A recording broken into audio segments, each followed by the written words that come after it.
আর একটা খুব ভালো প্রশ্ন এসছে, এটা না উত্তর দিলেই নয়। সেটা হচ্ছে যে গ্লাসডোরের রিভিউ দেখে আমি মানে চাকরিতে জয়েন করবো কিনা। অ্যাকচুয়ালি এটা একটা বোধহয় একজন মহিলা আমাকে লিখেছে, তারপর দেখলাম যে অনেকেই এই প্রবলেমটা ফেস করে অ্যাকচুয়ালি।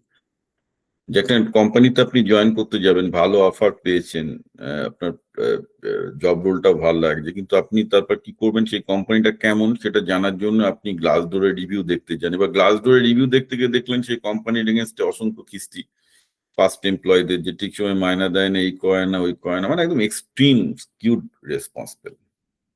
তাহলে আপনি কি সেই কোম্পানি জয়েন না করে আর করবেন না? এটা খুব ভুল হবে অ্যাকচুয়ালি।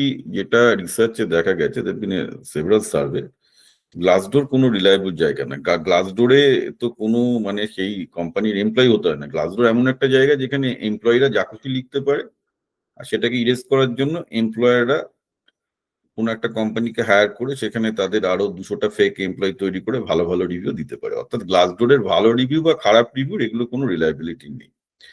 তাহলে প্রশ্ন হচ্ছে, একটা কোম্পানি ভালো কি খারাপ আপনি জানবেন কি করে? সেটা জানতে গেলে সেই কোম্পানির যারা এক্স এমপ্লয়ি আছে, আপনি লিঙ্কডিনে যান, বা আপনার ছেলেমেয়েরা লিঙ্কডিনে যাক, গিয়ে সেই কোম্পানির এক্স এমপ্লয়ি লিঙ্কডিনে কয়েকটা মানে তাদের সাথে কানেকশন করে সঙ্গে সঙ্গে তাদের সাথে একটা মিটিং সেট করে তাদেরকে ফোন করে করলেই সবসময় মানুষ খুবই হেল্পফুল।